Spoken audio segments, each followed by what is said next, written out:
नमस्कार, बहुत स्वागत है आप सभी का प्यारा भारत पर। यूनिफॉर्म सिविल कोड अर्थात समान नागरिक संहिता की बात भारत में शुरू से ही होती रही है। भारत के संविधान के directive principles of state policy में भी इसका वर्णन आता है कि राज्य को चाहिए कि यूसीसी को लागू करने का प्रयास करे, लेकिन भारत के स्वतंत्रता के 70 से अधिक वर्ष हो गए, अभी तक यह लागू नहीं हुई है। कई बार सुप्रीम कोर्ट ने सरकारों को फटकार भी लगाई, फिर भी लागू नहीं हुआ। अब जो है बीजेपी की सरकार वो इसका प्रयास कर रही है।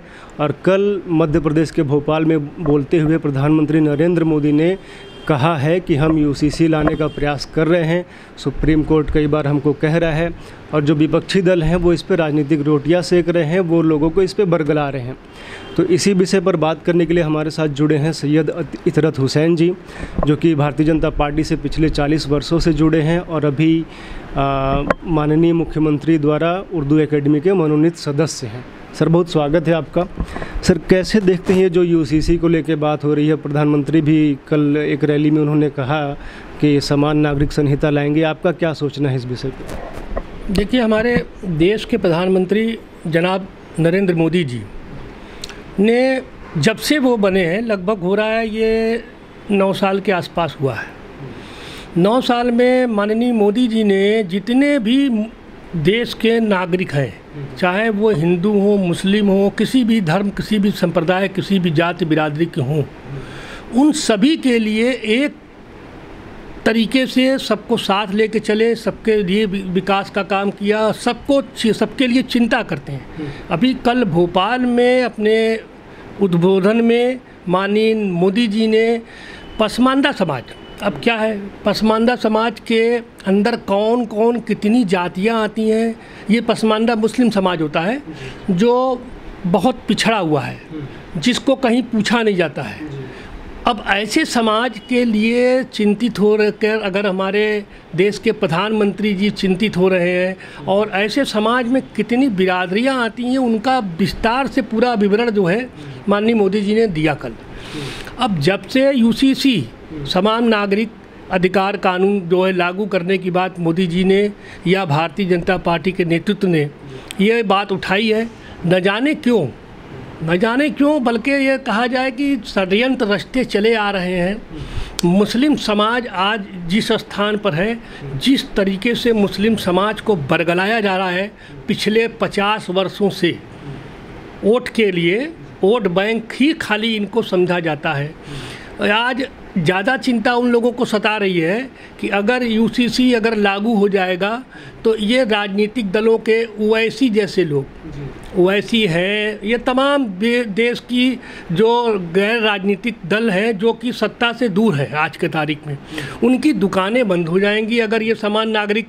अच्छा, किसको फ़ायदा होगा इसके अंदर? समान नागरिक संहिता अगर लागू होती है तो जो मुस्लिम वर्ग के, अब जैसे मान लीजिए पूरा देश है, पूरा देश एक परिवार है, तो उसी तरह आप एक अपने परिवार की बात करें, हमारा परिवार है, हमारे परिवार में 4 भाई हैं और पिता है।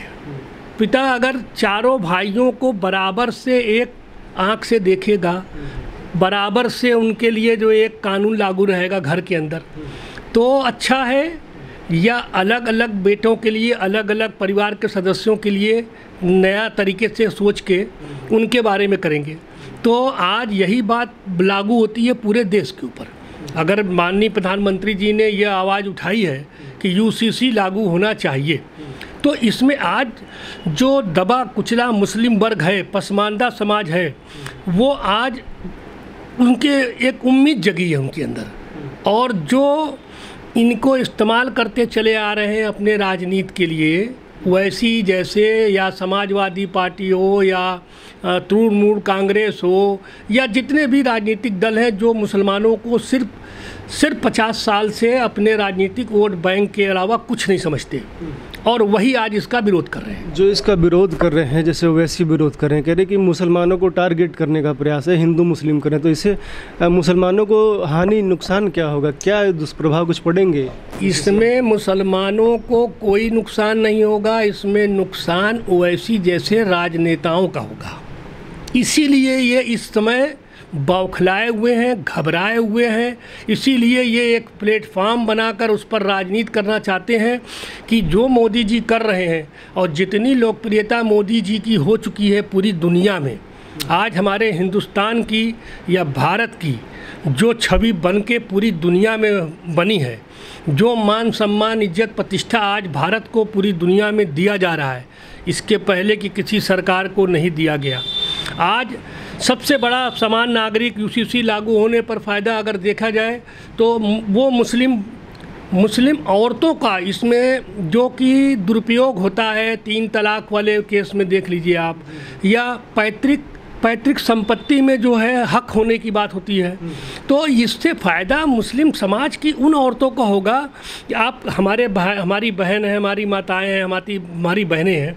आज आप अपने ऊपर देख के सोचें, अगर ये ओवैसी जैसे लोग जो उठाते हैं आवाज़, क्या अगर समान नागरिक अगर यूसीसी लागू होता है तो फिर सबको एक समान मिलेगा ना? इस देश के सभी नागरिक हैं, चाहे हिंदू हो, चाहे मुसलमान हो, चाहे पसमानदा समाज हो, चाहे ठाकुर बिरादरी हो, यादव हो।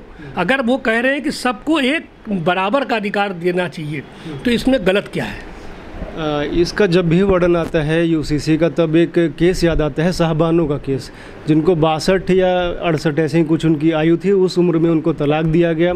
फिर उन्होंने गुजारा भत्ता की मांग की तो गुजारा भत्ता भी नहीं दिया गया। सुप्रीम कोर्ट गई, सुप्रीम कोर्ट ने कहा कि नहीं, गुजारा भत्ता देना चाहिए। फिर राजीव गांधी की सरकार ने कानून ला दिया कि जो इद्दत का पीरियड होता है, जो भी होता होगा 15-20 दिन, उतने समय तक ही उनको गुजारा भत्ता मिलेगा। लेकिन यदि यूसीसी लागू हो जाएगा तो जो सभी के लिए कानून है, गुजारा भत्ता देना होगा। फिर यदि संतान है पति पत्नी की तो पैतृक संपत्ति में, वो जो पति की संपत्ति में लगभग आधा मिलेगा। इस तरह की भी चीज़ें होंगी, तो महिलाओं को तो बहुत इसमें लाभ है। बहुत अच्छा है, बहुत अच्छा है। देश की मुस्लिम वर्ग की उन महिलाओं को जो पर्दे में रखा जाता है, कोई अधिकार नहीं दिया जाता है, पैतृक संपत्ति में उनको कोई अधिकार कानूनी। आप कहते हैं कि हम अपना फैसला, हम जो है मुस्लिम समाज में मुस्लिम पर्सनल लॉ है, वो ऑल इंडिया मुस्लिम समाज है, तो आप कहते हैं ये राजनीतिक दल कहते हैं, ये मुस्लिम समाज के जो बने हुए हैं संगठन, वो तो नहीं बोलते। लेकिन राजनीतिक दल के लोग, जिनकी दुकानें बंद होने की डर है कि अगर ये समान नागरिक कानून लागू हो जाएगा तो जिस प्रकार से 3 तलाक में इतने विरोध के बाद भी धारा 370 समाप्त हुई, अगर अच्छा, उनको नुकसान क्या होगा? जैसे ओवैसी जैसे लोग हैं, ये यूसीसी लागू हो जाएगा तो उनको क्या, कैसे दुकान?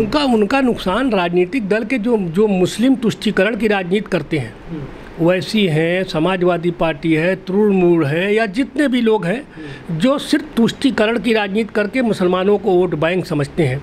अगर वे देख रहे हैं कि जिस प्रकार से मोदी जी ने पूरी दुनिया में और विशेषकर भारत के नागरिकों के लिए जो स्थान बनाया है, और आज जिस प्रकार से सभी समाज बिरादरी, सबका साथ सबका विकास की जो ओर अग्रसर हैं ये मोदी जी, अगर मुसलमानों की महिलाओं का भी ये समस्याओं का समाधान हो जाता है, अगर यूसीसी लागू होगा तो महिलाओं को बहुत ज़्यादा फ़ायदा इसका होगा। विशेषकर मुस्लिम महिलाओं को पैतृक संपत्ति में बराबर का हक होगा। 3 तलाक में जो समस्याएं आ रही हैं वो उसका निस्तारण हो जाएगा, हलाला बंद होगा। तो इस प्रकार की जब दिक्कतें दूर होंगी तो मोदी जी की लोकप्रियता, जैसे कि सभी राजनीतिक दल जब भी चुनाव आता है तो चुनाव के समय मंच पर भाषण सिर्फ भारतीय जनता पार्टी के विरोध में देते हैं कि ये पहले कहते थे। देखिए, अभी तो जब से भाजपा की सरकार 9 साल हो गया केंद्र में बनी है, बाकी सब जगह हमारे उत्तर प्रदेश में दूसरी बार भाजपा की सरकार बनी है। इसके पहले ये कहते थे जितने राजनीतिक दल के लोग हैं मुस्लिम तुष्टीकरण की राजनीति करने वाले, कि यदि भाजपा की सरकार बनेगी तो मुसलमानों को इस देश से निकाल दिया जाएगा। अब हम पूछते हैं कि 9 साल हो गया केंद्र में भाजपा की सरकार, 5 साल और इधर 2 साल, 7 साल करीब हो रहा है उत्तर प्रदेश में सरकार, और भी स्टेटों में जहाँ सरकार है। कौन सा मुस्लिम विरोधी काम हुआ है ये बताइए आप? कोई भी मुस्लिम कार विरोधी हुआ है?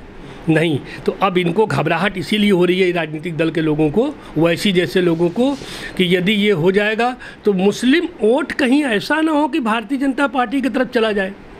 अभी तक तो बरगला के उसको इधर उधर ले लेते हैं लोग, लेकिन अब जब काम होता देख रहे हैं तो ये इसमें रुकावट पैदा कर रहे हैं। आप कह रहे हैं कि मुस्लिम विरोधी काम कौन सा हुआ है, अब इसी को मुस्लिम विरोधी बताया जाएगा, क्योंकि देखिए कुरान और हदीस के अकॉर्डिंग जैसे मौलाना मौलवी कहते हैं कि हम चलेंगे, और ये जो all India Muslim personal law board है शरीयत लॉ के अकॉर्डिंग उसमें बहुविवाह अलाउ है कि आप 4 पत्नियां रख सकते हैं। अब ये यूसीसी आ जाएगा तो आपको एक ही रखना पड़ेगा, तो ये कहेंगे कि देखिए शरीयत, जहाँ तक शरीयत की बात है, शरीयत के हिसाब से कौन सा काम मुसलमान का आज दुनिया में पूरे जो है मुसलमान, जैसे इंडिया के अंदर की बात कर रहे हैं, शरीयत के हिसाब से कितने काम होते हैं, शरीयत के हिसाब से अगर देखा जाए तो सिर्फ अपने फ़ायदे के लिए शरीयत की बात करते हैं, अपने फ़ायदे के लिए। लेकिन जहाँ पर मुस्लिम महिलाओं को उसका हक देने की बात आती है, जब उनके हित की कोई बात आती है तो कहते हैं ये शरीयत के हिसाब से ऐसा होगा। तो हम कह रहे हैं कि इसमें शरीयत के हिसाब से वो किसी दौर में, अब ये पुराने ज़माने की बात हो गई, आज हम बहुत आगे चले गए, आज नई टेक्नोलॉजी, नए तरीके से ज़िंदगी जिया जा रहा है, नए सिस्टम सब लागू हो चुके हैं। तो अब हम उसी तरीके से पुराना घिसी पिटी बात को करें कि शरीयत किसी हिसाब से आज से 50 साल पहले के दौर की बात दूसरी थी। वर्तमान में जो आज दौर है, आज बराबर कंधे से कंधा मिलाकर औरतें चाहे मुस्लिम वर्ग की हों, वो पुरुष के बराबर काम कर रही हैं, नौकरी कर रही हैं, कॉलेज में पढ़ाई लिखाई चल रही है। आज आप पहले, आज से 20 साल पहले पीछे चले जाइए, कितने घरों में मुस्लिम महिलाओं को, बच्चों को, लड़कियों को पढ़ने की परमिशन होती थी। आज आप अगर सर्वे करा लीजिए तो अगर पहले 25%, 30%, 40% अगर पढ़ते थे बच्चे, मुस्लिम घरों की औरतें, लड़कियां, तो आज अगर आप ढूंढेंगे, घर में सर्वे कराएंगे तो 90% मिलेंगे, कम से कम 90% मिलेंगे पढ़ने वाले बच्चे। तो वो लड़कियां जो पढ़ के आगे आ रही हैं, तो वो आज के राजनीतिक माहौल, आज की जो सामाजिक जो समरसता, या आज के जो युग में जिस चीज़ की टेक्नोलॉजी की आगे बढ़ रहे हैं जिस तरीके से, उसके साथ चलने की ज़रूरत है कि फिर हम शरीयत के नाम पर 50 साल पहले पीछे ले जाएं। कहाँ फ़ायदा है शरीयत का। जिस प्रकार से जब CAA लाने की बात हुई थी, विरोध हुआ था, तो लग रहा है कि इस बार भी विरोध होगा, क्योंकि देखिए बहुपत्नी रखने का सिस्टम ख़त्म होगा। फिर जो लड़कियों की विवाह की एज है, वो कहते हैं कि जब माहवारी आने लगे तब शादी कर दें, लेकिन अब 21 साल हो गई है। तो क्या लग रहा है कि फिर से देश में अब लोकसभा चुनाव भी है, तो क्या उसी बड़े लेवल पे विरोध होगा जैसे CA का हुआ था? देखिए, एक कहावत है कि जब भी चुनाव आता है देश के अंदर हमारे, अब लोकसभा का चुनाव आज से करीब लगभग 10-11 महीने बाद है जी। आपने अभी देखा होगा सभी विरोधी दल के नेतागण जो है पटना में एक इन लोगों का सम्मेलन कहिए या जो भी कहिए, एक प्लेटफॉर्म पर इकट्ठा होने का प्रयास कर रहे हैं। 20 लाख, शायद हमारे ध्यान से उतर रहा है, 20 लाख करोड़ या कितने रुपए का घोटाला है ये। अभी मोदी जी, माननीय प्रधानमंत्री जी ने ये स्पष्ट किया कल कि ये सभी जितने नेता दल इकट्ठा हुए हैं विरोधी दल के, 20 लाख करोड़ का गबन या 20 लाख करोड़ का जो है इन लोगों के ऊपर जो है वो अपराध सिद्ध हो रहा है, और किसी के खिलाफ भी कार्रवाई से पीछे नहीं हटेंगे। तो ये अपने को बचाने के लिए वो इकट्ठा एक प्लेटफार्म पर आए हैं कि भैया अब हम लोग एक प्लेटफार्म पर आ जाएं, नहीं तो हम लोगों का जो है सबका छुट्टी हो जाएगा, राजनीतिक दल की दुकानें सब बंद हो जाएंगी, यही कारण है। अच्छा, मोदी जी ने कल पसमानदा समाज को भी संदेश देने का प्रयास किया और कहा कि भाई पिछड़े हैं, वो दबे कुचले हैं। तो जैसे हम लोग सुनते हैं कि मुस्लिम समाज में भेदभाव नहीं है, तो ये किस प्रकार से कह रहे हैं, तो क्या इसका निहितार्थ है? नहीं, पसमानदा समाज के बारे में जिस तरह मोदी जी ने बहुत विस्तार से बताया, मोदी जी ने मतलब एक हमको तो ये लगता है कि कितना अध्ययन करते हैं और कितना बारीकी से विषय पर जाते हैं मोदी जी। ये तो एक सौभाग्य की बात है। हम मुस्लिम समाज में जुड़े हैं, हम मुस्लिम समाज से हैं। मैंने विगत 40 वर्षों से भाजपा संगठन में प्रदेश में काम किया, संगठन में काम किया, बड़े बड़े उच्च स्तरीय पदों पर मैं रह चुका हूं। वर्तमान में मुख्यमंत्री जी ने हमको मनोनीत सदस्य उर्दू एकेडमी का बनाया है। मैं बहुत नज़दीक से उस बात को देख रहा हूं कि मोदी जी कितनी चिंता करते हैं। अब पसमानदा समाज में हमको स्वयं नहीं मालूम था कि कितनी जातियाँ आती हैं, हमको स्वयं नहीं मालूम था कि ये जो 3 तलाक के विषय में जो कमियां हैं जो हलाला और ये वो है, इसके अंदर जब बहुत अंदर जाके आप गहराई से ढूंढेंगे तो ये एक तरीके से आज पसमानदा समाज को बहुत निचले स्तर तक कुचला गया, दबाया गया। उनसे खाली चुनाव के समय वोट लेने का काम करते हैं, लेकिन उनके बारे में कोई विकास का काम, उनको शिक्षा के लिए किसी भी चीज़ का किसी राजनीतिक दल ने नहीं चिंता किया जो आज मोदी जी कर रहे हैं। अच्छा, अशरफ पसमानदा समाज की मस्जिदें अलग अलग होती हैं, उनकी कब्रगाहें अलग अलग होती हैं, ऐसा है? नहीं, देखिए, कब्रगाह और मस्जिद वाला मैटर जहाँ तक है, जो जिस तबके का है, अब उसमें शिया हैं, सुन्नी हैं और वहाबी हैं या बहुत आते हैं, अलग अलग प्रकार की छोटी छोटी जातियां हैं, मुस्लिम वर्ग में भी हैं। तो ये कहना उचित नहीं होगा कि सबकी मस्जिद अलग होती है। सभी लोग प्रत्येक मस्जिदों में आ सकते हैं, जा सकते हैं। कब्रिस्तान की जहाँ तक बात है, कब्रिस्तान का अलग अलग क्षेत्र बटा हुआ है कि किस क्षेत्र के लोग किस क्षेत्र में कब्रिस्तान पर जाएंगे। इसमें कोई किसी प्रकार का भेदभाव या बंदिश नहीं है, किसी को रोका नहीं जा सकता है मस्जिदों में। पसमानदा समाज के लोग अशरफ समाज के मस्जिदों में जा सकते हैं, कोई इसमें प्रतिबंध नहीं लगा सकता है, किसी को रोक नहीं सकता कि आप पसमानदा समाज के हैं, आप क्यों मस्जिद में जा रहे हैं। ऐसा इस तरह की दिग्भ्रमित बातें हैं, ये दिग्भ्रमित बातें हैं, इसका कोई तथ्य नहीं है। लेकिन जनरली जाते नहीं हैं। जनरली अलग अलग सबका व्यवस्था बना हुआ है, अलग अलग जिस एरिया की जो मस्जिद बनी हुई है, जिस एरिया में अब उस मस्जिद के लोग, भाई हर अपने एरिया में अगर वहाँ के लोग नहीं जाएंगे और दूसरे एरिया के लोग वहाँ अगर आने लगेंगे तो जगह की कमी हो जाएगी। और सभी जगह हर प्रत्येक मोहल्ले में मस्जिद बनी हुई है, तो ये एक अपने आप सामाजिक सिस्टम बना हुआ है, इसमें किसी प्रकार का जो है रोक टोक नहीं है। अच्छा, जो ये कह रहे हैं कि पसमानदा समाज, अच्छा ये पसमानदा और अशरफ का कंसेप्ट क्या है? जैसे जो भारत से लोग जो धर्मांतरित हुए वो सभी पसमानदा हैं कि भारत से कोई यदि धर्मांतरित होकर अशरफ बन सकता है?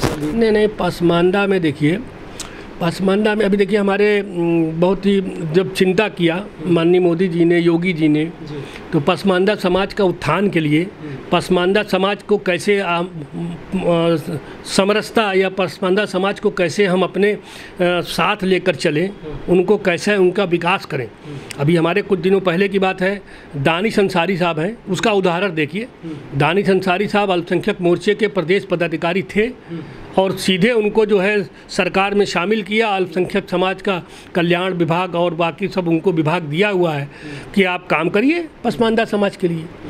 तो पसमानदा समाज को कभी किसी और लोगों ने ध्यान नहीं दिया। आज जब मोदी जी ध्यान देने लगे, उसकी चिंता करने लगे, तो लोगों को इसमें कमियां दिखाई देने लगी। अच्छा, बहुत बड़ा परिवर्तन है, क्योंकि पसमानदा समाज को देखें तो 80 से 85% भारत के मुसलमानों की जनसंख्या में इनकी संख्या है, लेकिन राजनीतिक प्रतिनिधित्व तो देखें तो 5 से 10% है। और दलों ने नहीं दिया ना, यही तो बात है कि आज हमारे यहाँ 9 साल हो गया केंद्र में भाजपा की सरकार, 7 साल करीब लगभग हमारे यहाँ प्रदेश में सरकार को हो गया है। तो जिस तरीके से मोदी जी सबका साथ सबका विकास करते हुए चल रहे हैं और वर्तमान में उन्होंने जितनी तेज़ी से पसमानदा समाज यानी जो दबा कुचला समाज है, अंसारी भाई हमारे हैं और कई छोटी जातियां उसके अंदर आती हैं, जिनके बारे में किसी राजनीतिक दल ने इसके पहले कभी सोचा नहीं कि इनका उत्थान कैसे होगा। तो आज जब इनका उत्थान करने के लिए हमारी भारतीय जनता पार्टी के नेतृत्व में सरकारें खड़ी हुई हैं, मोदी जी के नेतृत्व में सरकारें खड़ी हुई हैं, तो क्यों इनको इतनी चिंता हो रही है विरोधी दल के नेताओं को? वो क्यों हो रही है इस बात की? आप सोचिए। इशारे में बात करने की बात यह है कि ओवैसी जैसे लोग, ओवैसी जैसे अब रैली में बोल रहे थे, भाषण दे रहे थे। अभी मैंने टीवी में कल परसों देखा, महाराष्ट्र में कहीं पर भाषण दे रहे थे और उनके रैली में नारा लग रहा था कि जब तक सूरज चांद रहेगा तब तक औरंगजेब का नाम रहेगा, और 2500 बार नारा लगा। और मोदी ओवैसी जी ने स्वयं मंच पर बोला कि हाँ, चांद जब तक सूरज चांद रहेगा तब तक औरंगजेब का नाम रहेगा, स्वीकार किया मंच पर। तो ऐसे हमारे अगर मुस्लिम नेता रहेंगे तो वो देश के लिए बहुत घातक है ये। और आरोप लगाते हैं भारतीय जनता पार्टी के ऊपर, आप करते हैं सांप्रदायिकता की बातें मंच पर, खुलेआम सांप्रदायिकता की बात ओवैसी करते हैं खुलेआम, और आरोप लगाते हैं भाजपा के ऊपर। अच्छा, आज भी जो पसमानदा समाज है, जैसे हिंदू धर्म से वो लोग कन्वर्ट होके गए कि जैसे इस्लाम में जाएंगे तो इक्वालिटी मिलेगी, लेकिन अपनी जातियों को लेके गए, जातियाँ तो वही उनके रह गए, तो आज भी वही पिछड़े रहेंगे, तो कोई विशेष लाभ हुआ नहीं उनको? नहीं, लाभ तो देखिए ऐसा है कि धर्मांतरण एक अलग विषय हो गया। ये अब धर्मांतरण एक अलग विषय हो गया। अब किसका मन कहाँ करता है जाने का, ये अपने स्वविवेक के ऊपर होता है। आज हम अगर एक आशा होगी कि वहाँ जाएंगे सुधार होगा, लेकिन जातियाँ वही रह गई, पिछड़े वहाँ भी पिछड़े, यहाँ भी पिछड़े ही रह गए। नहीं, वो ऐसा नहीं है। वो उनकी इच्छा के ऊपर है। ये वो मुसलमान पसमानदा है, वो हिंदू बनना चाहते हैं तो हिंदू बन गए। अब अगर हिंदू से कोई मुसलमान बनना चाहता है, ये अपना व्यक्तिगत उस पर लोगों का स्वविवेक की बात है। इस पर टीका टिप्पणी करने का अधिकार हमको नहीं है। जी सर, बहुत बहुत धन्यवाद आपका हमें समय देने के लिए। आप लोग जुड़े रहिए, देखते रहिए प्यारा भारत। धन्यवाद।